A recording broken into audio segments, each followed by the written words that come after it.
I'm Nate Lind, and I help people interested in buying or selling online businesses get the transaction done without the deal falling apart. If you're looking to buy or sell online businesses, then be sure to keep tuning in for more videos like this one.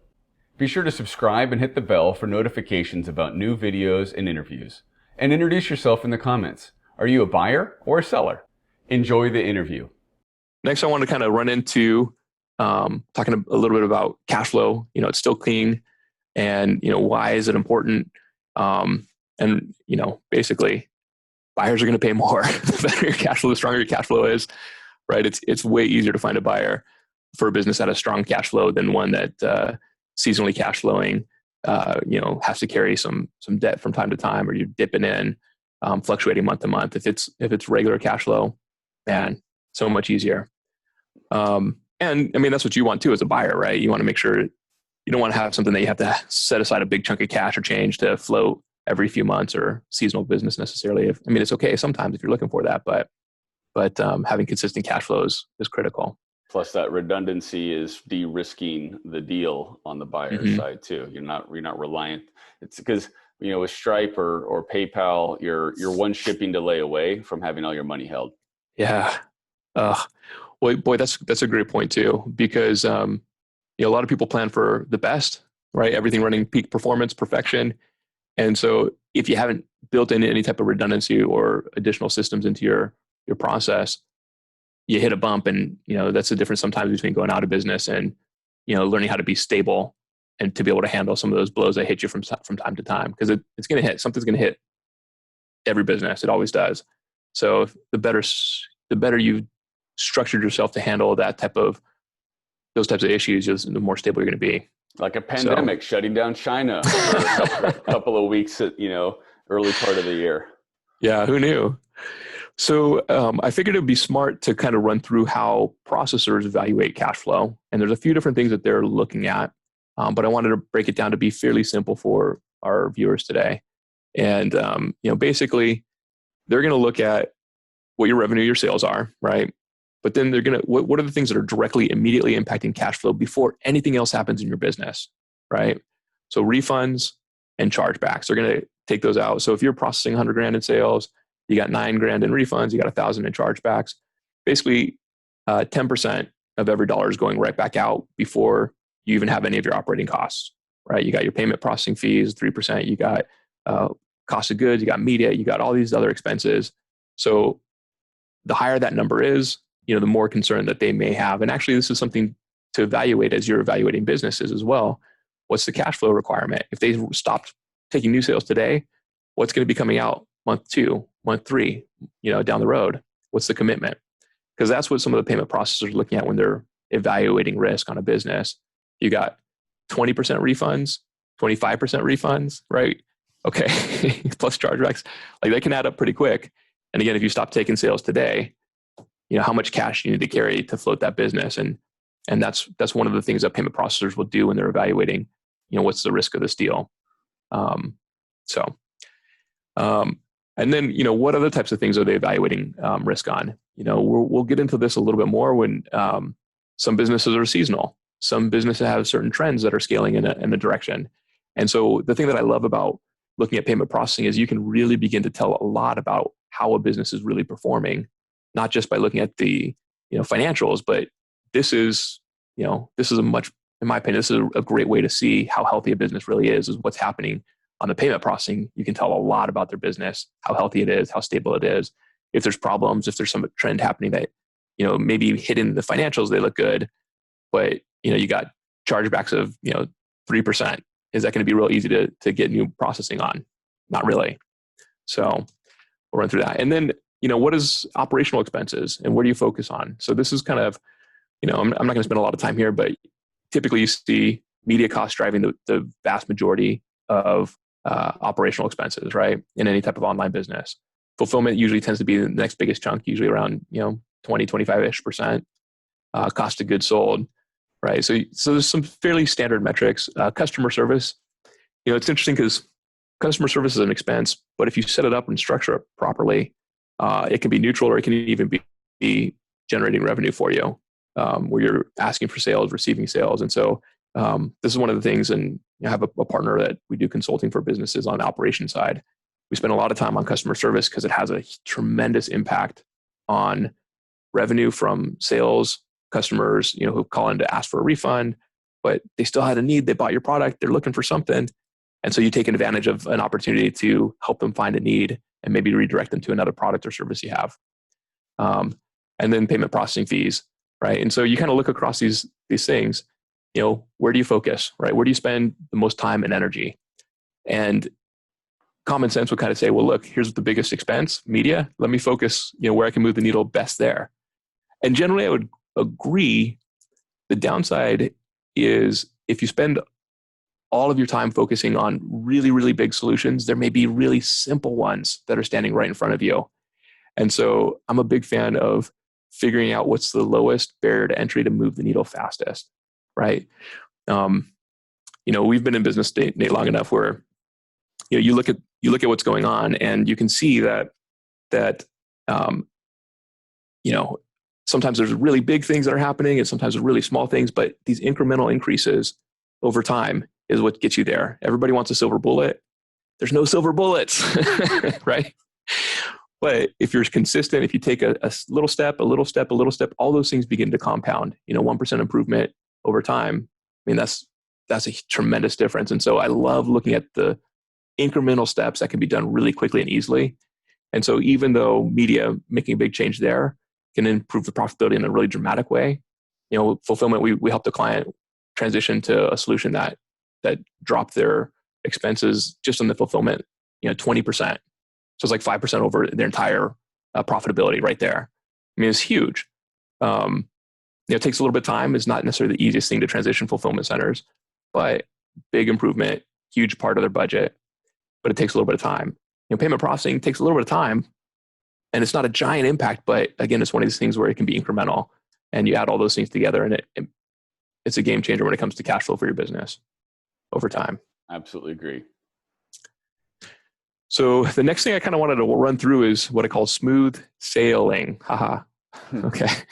So, what makes a smooth transition? A lot of people look at all the aspects of what it takes to get, maybe if they're getting funding for a business, right? They're going through SBA loans or any of that kind of stuff to acquire the business.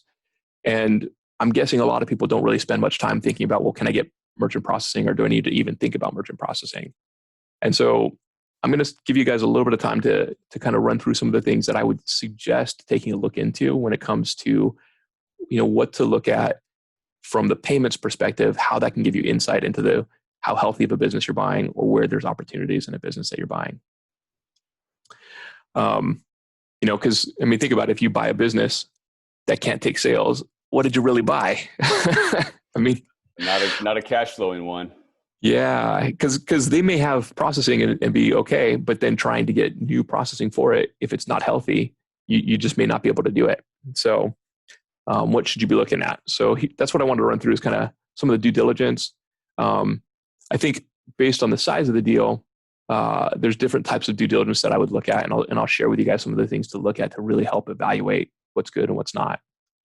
So the first thing I'm going to kind of talk through is getting approved or pre-approved. And I would say if you're buying a business that's generating at least 1.2 million a year in revenue, $100,000 a month in sales, fairly consistent, hopefully, but maybe not. It may be seasonal or whatever. And you won't know that just by looking at the financial statements. You won't know that by looking at profit and loss or income statements. You're going to see that as a trend as it happens if you look at processing, though.